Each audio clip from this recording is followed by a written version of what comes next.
계속해서 고린도후서 말씀을 함께 나누고 있습니다. 앞서 본문에 바울은 자신을 질그릇 같은 존재라고 고백했습니다. 이 질그릇에 보배를 담게 되었다고 말씀하죠. 이 보배는 다름이 아니라 예수 그리스도이십니다.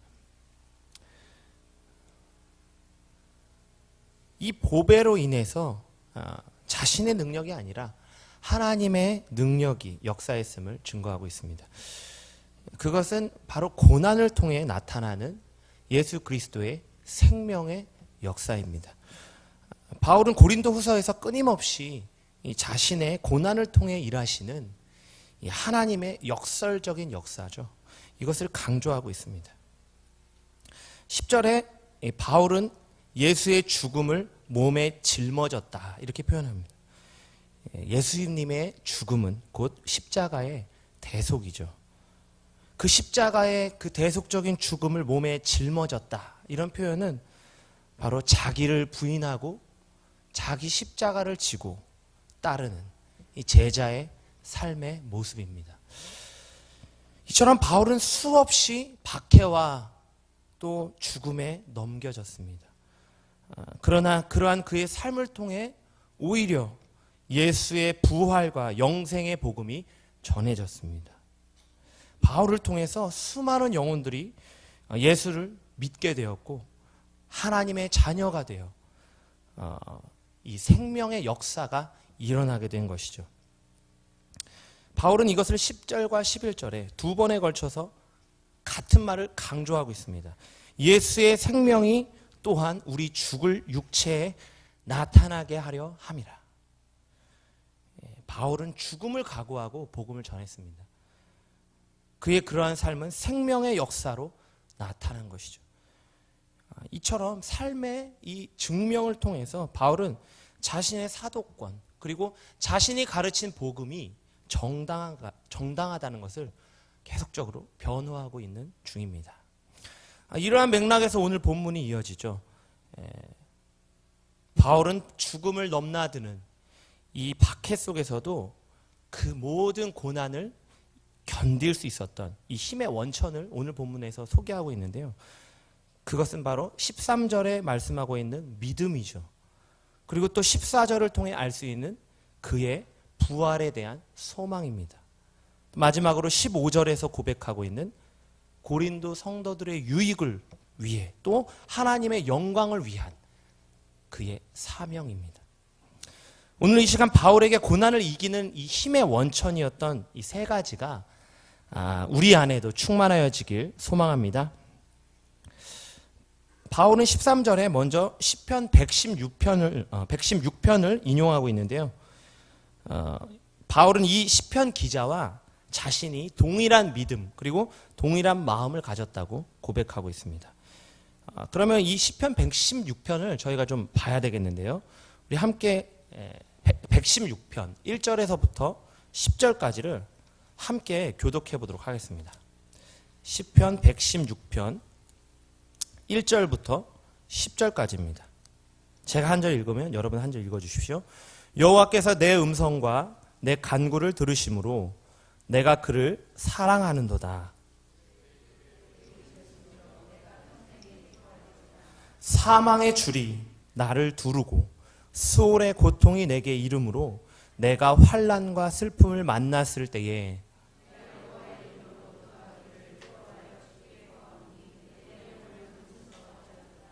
여호와는 은혜로우시며 의로우시며 우리 하나님은 긍휼이 많으시도다.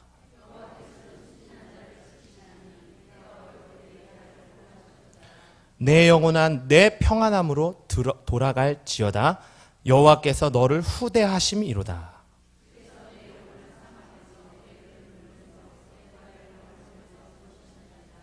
내가 생명이 있는 땅에서 여호와 앞에 행하리로다. 내가 크게 고통을 당하였다고 말할 때에도 나는 믿었도다. 아멘. 이 3절에 보니까 이 시편 기자가 이렇게 표현합니다. 사망의 줄이 나를 두르고 수월의 고통이 내게 이름으로. 이 시편 기자가 당했던 그 당시의 상황입니다. 그러나 이 시편 기자는 이러한 순간에 먼저 기도하고 있죠. 고통 가운데서도 하나님을 신뢰하며 그의 구원을 바라보았습니다. 더 나아가 오히려 그 하나님 앞에 감사와 찬양을 올리는 모습입니다. 이 시편 기자의 믿음처럼 바울 역시 우겨쌈을 당하고 답답한 일을 당해도 낙심하지 않았습니다. 죽음에 내몰리는 고난 가운데서도 이 시편 기자의 고백을 떠올립니다. 그리고 하나님의 뜻과 계획을 묻고 간절히 그 앞에 엎드려 기도했습니다. 나아가 자신이 처한 지금의 이 상황과는 상관이 없습니다. 온전히 하나님의 인도하심과 구원하심을 굳게 믿었던 것입니다. 이 같은 바울의 믿음은 고난을 능히 이기는 능력이 되었습니다. 바울을 다시 일어서게 하는 힘의 원천이었죠.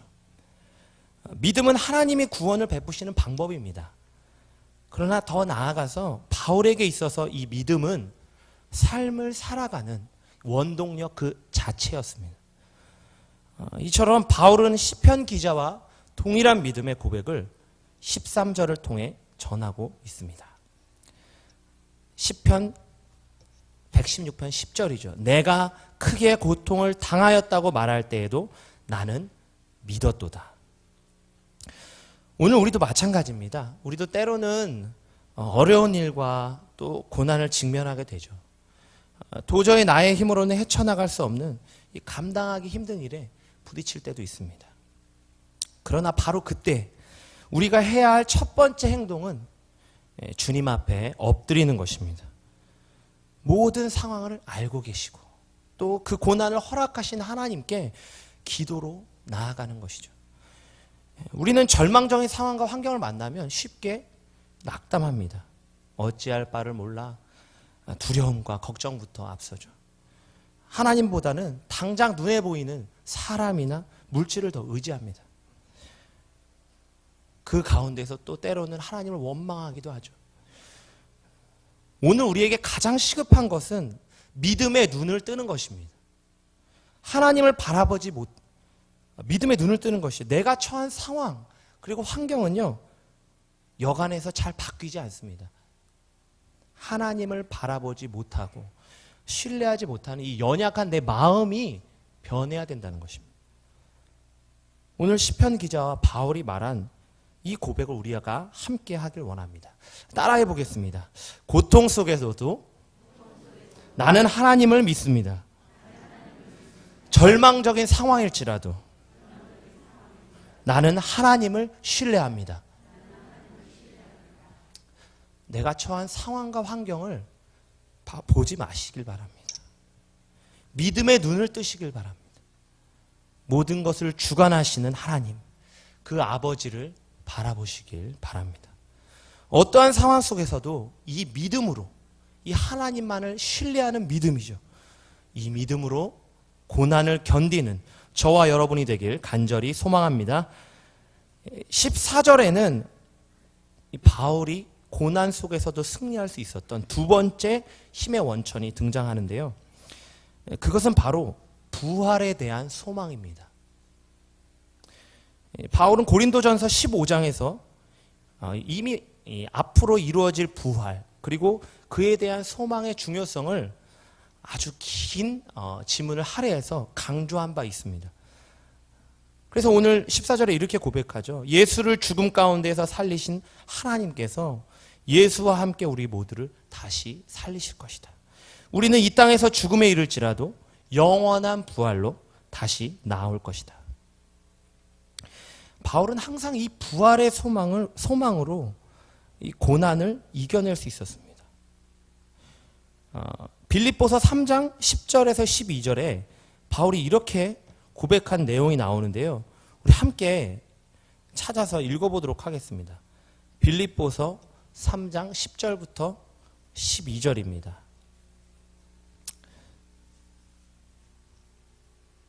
자신의 인생을 달리기 경주에 비유한 것인데요. 한 목소리를 읽어보겠습니다.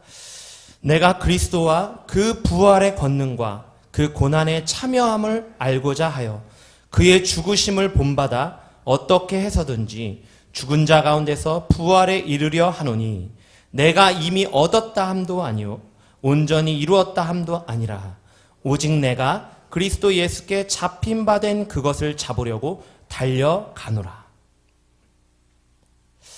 100m 달리기를 하는 선수는요, 마지막 결승점만을 바라보고 전력 질주합니다. 결승점에서 얻어질 그 기록이죠. 그리고 또 영광을 위해서 중간에 아무리 힘들어도 온 힘을 다해서 멈추지 않고 뛰어가는 것이죠. 바울에게 있어서 결승점은 바로 부활의 그날입니다. 주님이 다시 오시는 그날 영원한 생명으로 부활할 것이다. 바울은 이 소망을 가지고 일생 동안 예수 그리스도의 복음을 위해 전력을 다해 달려왔던 것이죠. 그는 죽음에 직면한 고난이 닥쳐왔을 때도 견딜 수 있었습니다. 왜냐하면 달려갈 길을 마친 후에 그에겐 의의 면류관이 기다리고 있기 때문입니다. 이처럼 바울은 부활의 소망을 품었기에 그 어떤 고난도 견디며 승리할 수 있었던 것이죠. 오늘 우리의 모습은 어떻습니까? 우리도 바울처럼 부활의 소망을 품고 살아가고 계십니까? 오늘날 많은 그리스도인들이 이 부단히 현세적이고 물질적인 가치관으로 살아가고 있습니다. 이 땅에서 어떻게 하면 더 누리고 행복할 것인지에 관심이 많죠. 그러나 그리스도인들은 이미 예수 그리스도를 믿음으로 말미암아 하나님의 자녀가 되었고 천국 시민권자가 되었습니다. 이보다 더 큰 자격과 보장된 삶은 없는 것입니다. 그럼에도 불구하고 우리는 끊임없이 이 땅에서 잘 먹고 잘 살기를 하나님께 요구하고죠. 예수님께서는 이렇게 말씀하셨습니다. 사람들이 나를 박해하였은즉 너희도 박해할 것이요. 예수님 믿고 세상적으로 잘 되길 기대하는 것은 신약 시대를 사는 우리에게는 잘 어울리지 않습니다. 우리는 부활의 소망을 바라보며 이 땅에서는 그리스도를 위해 모든 것을 포기해야 할 자들이죠. 이것이 바로 자기를 부인하고 자기 십자가를 지고 따르는 참된 그리스도의 제자의 모습입니다.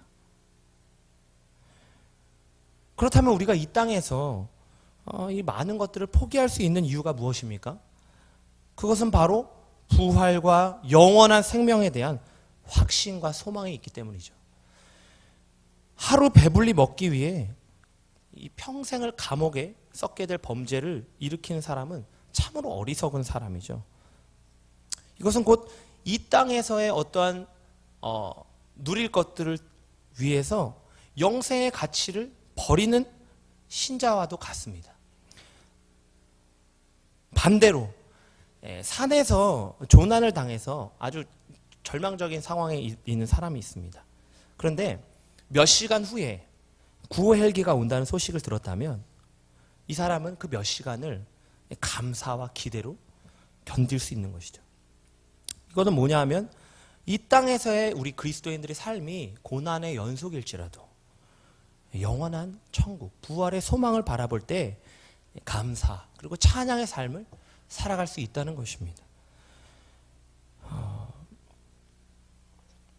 우리의 이 땅에서의 삶, 그리스도인들의 삶은요, 잠시 머무는 나그네의 삶입니다. 잠시 머무는 나그네가 그 머무는 곳에 많은 것들을 투자하고 막 집착하고 그러지 않습니다. 우리의 이 땅에서의 삶이 바로 이와 같다는 것이죠. 예수 그리스도께서 다시 오시는 그날 영생의 부활로 주 앞에 서게 되는 그날을 소망하시길 바랍니다. 초대교회가 온갖 박해 속에서도 견딜 수 있었던 것은 이 부활, 주님이 다시 오실 날의 그 영광을 바라봤기 때문입니다. 바울 역시 이 소망으로 그 수많은 고난과 핍박을 견디고 이길 수 있었습니다. 오늘 우리에게도 세상이 주는 여러 가지 고난과 또 시험들이 있을 수 있습니다. 때로는 정말 죽을 것 같은 절망 속에서 몸부림치는 분들이 이곳에서 계실지 모르겠습니다. 그러나 바로 그때 우리가 떠올려야 할 것은 영광의 부활과 영원한 천국입니다. 오늘 우리 가슴에 다시 이 소망이 타오르길 바랍니다. 영광의 그날, 이 부활의 결승점을 향해 오늘도 그리스도를 위해 전력으로 뛰는 저와 여러분이 되길 간절히 소망합니다. 또 이제 바울이 고난을 견딜 수 있었던 이 마지막 힘의 원천이 15절에 나와 있는데요. 15절을 함께 읽어보도록 하겠습니다. 오늘 본문이죠. 고린도후서 4장 15절입니다. 함께 읽습니다. 이는 모든 것이 너희를 위함이니 많은 사람의 감사로 말미암아 은혜가 더하여 넘쳐서 하나님께 영광을 돌리게 하려 함이라. 바울은 자신이 당한 고난이 고린도 성도들을 위한 것이었다고 이야기합니다. 바울은 이 고린도 성도들의 유익을 위해서라면 자신의 받을 고난도 마다하지 않았습니다. 왜냐하면 바울은 자신이 고린도 교회를 위해 주님이 보내신 사도임을 확신했기 때문이죠. 주님의 종으로서 그 사도의 직분에 충실했습니다. 그는 자신이 모욕과 수치를 당할지라도 고린도 성도들에게 유익이 된다면 그 모든 것들을 감내했습니다. 그런데 여기서 더 나아가서 바울은 하나님의 영광을 바라보죠. 그리스도를 영접한 성도들이 하나님께 감사를 돌립니다. 그 은혜가 더하여 넘쳐서 하나님께 영광이 되는 모습을 바울은 떠올리는 것이죠. 매를 수도 없이 맞습니다. 돌에 맞아 2번이나 죽을 뻔했습니다. 그럼에도 불구하고 바울은 그의 복음을 통해서 변화될 성도들을 바라보고 있습니다. 고린도 성도들에게도 모욕을 당합니다. 심한 배반감을 느낍니다. 그러나 그들을 위해 인내하고 묵묵히 견디고 나아갑니다. 훗날 그들로 말미암아 돌려질 이 하나님의 영광을 바라보기 때문이죠. 앞서 이 고린도후서 1장 11절에서도 바울은 오늘 본문 15절과 같은 고백을 한 적이 있습니다. 이처럼 바울은 자신의 안위보다 성도들의 유익을 먼저 생각했습니다. 더 나아가 그 성도들이 하나님께 드리는 감사, 그것이 하나님께 영광이 될 것을 바라보는 것이죠. 이 맡겨진 사역, 곧 주님의 종, 또 고린도 교회를 위해서 보냄을 받은 사도, 이러한 직분에 대한 철저한 사명감이 바울을 수많은 고난으로부터 지탱해 주었습니다. 이처럼 바울의 삶은 오직 하나님의 영광을 위해 태워진 번제와도 같았습니다. 그는 그리스도의 생명의 역사와 또 그로 인해 영광을 받으시는 하나님을 바라보며 이 사명을 굳게 붙잡았습니다. 이 사명은 바울이 수많은 박해와 고난을 견디고 이기게 하는 힘의 원천이 되었죠. 오늘 우리의 삶의 목적은 어디에 있습니까? 하나님이 가장 기뻐하시는 일은 천하보다 귀한 한 영혼이 돌아오는 일입니다. 우리는 이 일에 헌신함으로써 하나님께 영광 돌리는 삶을 살고 있습니까? 요즘 현대인들은 철저하게 개인주의화 되어 있습니다. 주변을 거의 돌아보지 못합니다. 이러한 시대적 분위기를 반영한 듯이 신앙생활도 점점 그렇게 변질되고 있습니다. 요즘 젊은이들은 나도 잘 못 믿는데 누구를 인도해? 뭐 이런 생각을 많이 합니다. 내 신앙에만 관심이 많고 다른 이들의 신앙은 잘 보지 못합니다. 그러나 오늘 바울의 고백을 보면 다른 성도의 유익을 위해 살 때 자신의 신앙이 더욱 성숙해감을 알 수 있습니다. 우리가 나만 잘 믿는 것에서 그치는 신앙이 돼서는 결코 안 됩니다. 죽어가는 영혼들을 위해 또 다른 사람의 영적 유익을 위해 내 삶을 희생하고 헌신해야 합니다. 그 그때 우리의 신앙이 자랍니다. 또한 그들로 인해 하나님께서 기뻐하시죠. 또 영광을 받으시죠. 이런 것들을 볼 때 우리의 믿음이 더욱 견고해지는 것입니다. 이처럼 내게 주신 그 그리스도의 은혜를 나만 갖고 있는 게 아니라 누군가에게 전하는 것. 이것은 우리를 구원하신 하나님의 또 하나의 목적입니다. 이것은 부름받은 모든 성도에게 주어진 하나님의 명령이요 사명입니다. 저는 이제 사역자의 길을 걷고 있는데요. 물론 목회자의 길을 가다 보면 힘들고 괴로운 일도 많이 있습니다. 세상적으로는 부유하지도 못하고 또 남들이 부러워할 만한 그런 소유, 그런 세상적인 것들은 별로 없습니다. 그러나 이 일을 통해 주어지는 이 보람, 그리고 또 하나님이 받으실 영광이 있기 때문에 이 길을 감사함으로 걸어가고 있습니다. 누군가가 제게 사역자로서 가장 좋은 것이 무엇이냐고 물어본다면 저는 지체 없이 두 가지를 대답하고 싶습니다. 하나는 목회 사역을 통해 누군가가 아닌 바로 제 자신의 신앙이 성숙해 간다는 점입니다. 다른 하나는 이 사역을 통해서 변화된 영혼들이 하나님께 영광을 돌릴 때, 그 일을 가까이서 목도할 때 느끼는 이 보람과 기쁨이죠. 이것은 어떤 것과도 바꿀 수 없는 가장 큰 행복입니다.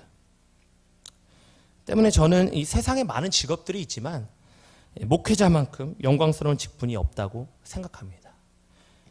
그래서 가끔 후회가 될 때도 있습니다. 연약한 제 자신이. 그래도 기도하면서 또 후회 없이 걸어가려고 노력하고 있습니다. 여러분들은 어떠하십니까? 하나님께 영광이 되는 사역을 지금도 하고 계십니까? 영혼 구원과 성도들의 유익을 위해 희생과 헌신을 각오하고 계신지요? 이 시간에 혹 우리 안에 잃어버린 열정, 그리고 또 사명이 있다면 회복되길 소망합니다. 어떤 고난과 어려움이 닥칠지라도 이 사명이 있는 자들은 그것을 능히 이겨낼 줄 믿습니다. 오늘 내게 영혼을 살리는 사명과 직분이 주어진 게 있다면 순종하시고 그것을 충성되게 감당하시길 바랍니다. 나아가 이 헌신을 통해 하나님께 영광 돌리는 삶을 사시길 바랍니다. 그리하여 오늘도 이 사명을 붙잡고 고난을 능히 이겨내는 저와 여러분이 되길 간절히 소망합니다. 말씀을 정리하겠습니다. 오늘 바울은 죽음에 넘겨진 이 절망 속에서도 그것을 견딜 수 있었던 이 세 가지 힘의 원천을 말씀하고 있습니다. 그것은 어떠한 상황 속에서도 하나님을 신뢰하는 믿음입니다. 또 예수 그리스도와 함께 부활할 그날에 대한 소망입니다. 마지막으로 고린도 성도들을 위한 희생과 헌신이요, 하나님께 영광을 돌리는 사명이죠. 오늘 우리에게도 이 견고한 믿음을 주시길 바랍니다. 또한 부활의 소망을 향해 달려가시길 바랍니다. 나아가 이 땅에서 우리에게 주신 사명, 곧 영혼을 살리는 일을 위해 헌신하여 하나님께 영광을 돌리는 삶을 살길 기원합니다. 때로는 감당하기 힘든 고난이 닥쳐올 수 있습니다. 하지만 그때마다 이 믿음과 소망과 사명을 붙잡고 승리하는 저와 여러분이 되길 주님의 이름으로 간절히 축원합니다. 기도하겠습니다.